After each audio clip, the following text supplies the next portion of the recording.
और मैं बता रहा हूं, मेरा नाम पंडित विजय नारायण मिश्रा है, राष्ट्रीय अध्यक्ष सर्व ब्राह्मण समन्वय समिति। यह बिल्कुल सरासर गलत है। मैं आपको बता रहा हूं कि ब्राह्मण समाज का कोई भी व्यक्ति किसी जाति से या धर्म से कभी नहीं जला है। यहां तक कि मैं पुरानी बात को लेकर चल रहा हूं, जितने जमींदार रहते थे अब अगले बगले में सभी बिरादरी के लोगों को बसाते भी थे। और हमारा जो सबसे बड़ा शुभ काम होता है पूजा पाठ का, उसमें लोहार है, कहार है, डोम है, धरिकार है, हर चमार है, सबको लोग शादी विवाह में बुलाते हैं और उनका पूजा करते हैं। आप पूजा करके उनको जो है उनका हक दे करके उनको हम उनके घर पर भेजते हैं। इतना ही मैं साक्ष्य नहीं बता रहा हूं आपको। हमारे बाबा भीमराव अंबेडकर थे, मैं आपको इसलिए बता रहा हूं कि वो चर्चित व्यक्ति हैं। वो बाबा भीमराव अंबेडकर को उनके गुरुजी ने, अंबेडकर जी ने पढ़ाया है और उनको इतना मानते थे कि उनका अपना नाम भी उनको दे दिया। और यही नहीं, उनकी शादी भी मराठा के ब्राह्मण परिवार में हुई है, ब्राह्मण परिवार से। तो यदि ब्राह्मण परिवार से जलते, ब्राह्मण परिवार उनको जलता या कोई स्वीकार नहीं करता तो शादी कैसे होती? मैं तो आपको उदाहरण दे रहा हूं, अब एक नहीं बहुतों उदाहरण है। मैं आपको क्या क्या बताऊं कि हमारे यहां सभी लोग समय कुसमय अगल बगल में सभी के सुख दुख में काम में आते हैं। जलने का तो कोई बात ही नहीं है। हाँ, एक चीज मैं बता दे रहा हूं, आज के समय में जो इस समय की चलती राजनीति चल रही है, कुछ अब उसको बाबा के नाम से गलत तरीके से प्रयोग करते हैं लोग। बाबा के नाम के जो है समर्थन में आकर के कम पढ़े लिखे लोग समाज में एक द्वेष फैलाना चाहते हैं कि ब्राह्मण बाबा को नहीं मानता है। ब्राह्मण तो सबको मानता है। हाँ, कुछ लोग ऐसे लोग हैं कि जो उल्टा सीधी राजनीति कर रहे हैं। हाँ, पढ़े लिखे लोग जो है जब उसको जानते हैं तो उनका कटाक्ष करते रहते हैं।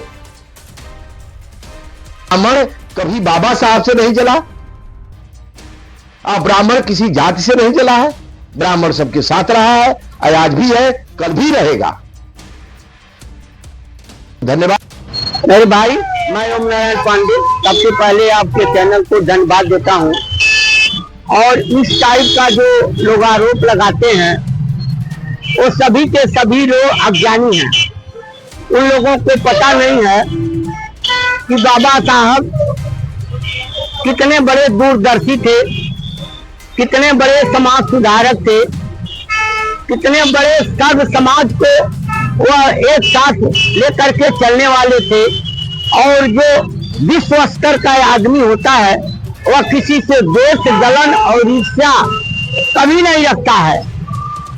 अगर वो इतने छोटे माइंड के वह नहीं थे, इतनी बड़ी डिग्री लेना, विदेशों में पढ़ना और इतना सम्मान अर्जित करना एक साधारण आदमी के बहुत ही परे है। वह एक विभूति थे। वह इसीलिए सब लोग चाहते थे कि उनको भारत रत्न मिल जाए। काफी दिनों के बाद उनको भारत रत्न मिला। सब लोग इस पर तारीफ किए, गर्व किए। अगर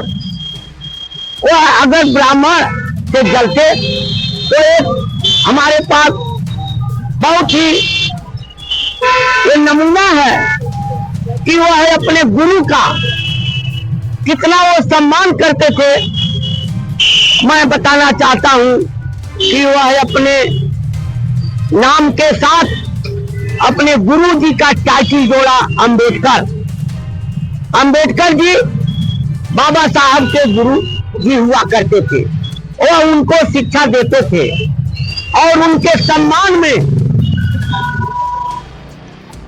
अपने नाम के आगे गुरु का लगा करके आजीवन ब्राह्मणों का सम्मान करते रहे। मैं बताना चाहता हूं कि बाबा साहब के जितने भी अनुयायी थे सब ब्राह्मण समुदाय के थे। और कहना नहीं चाहिए जो ऐसा आरोप लगाता है उसको बहुत ही छोटी मानसिकता का है, गंदी मानसिकता का है, इसको अज्ञानता है। मैं इस विषय पर यही कहना चाहता हूँ कि बाबा साहब को जो लोग जानेंगे वह जाति, धर्म और संप्रदाय से ऊपर मान करके काम करेंगे। बाबा साहब का रहन सहन, बाबा साहब का व्यवहार समाज के लिए एक बहुत बड़ी चीज है। आज हम उनके सिद्धांतों पर अगर चलेंगे तो देश में एकता कायम होगी, भाईचारा कायम होगा, भारत एकता के सूत्र में बंधा रहेगा। भारत कन्याकुमारी से लेके कश्मीर तक, अटक से लेके कटक तक एक सूत्र में बंधेगा। बाबा साहब को अधिक से अधिक प्रचार प्रसार करके उनके वसूलों को, उनके सिद्धांतों को, उनके विचारों को समाज में प्रचारित और प्रसारित करने की जरूरत है, उनके अनुसार चलने की जरूरत है।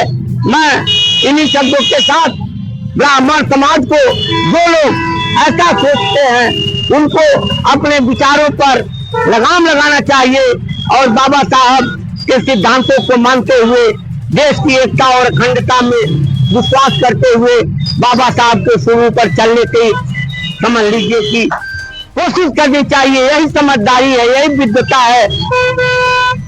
बस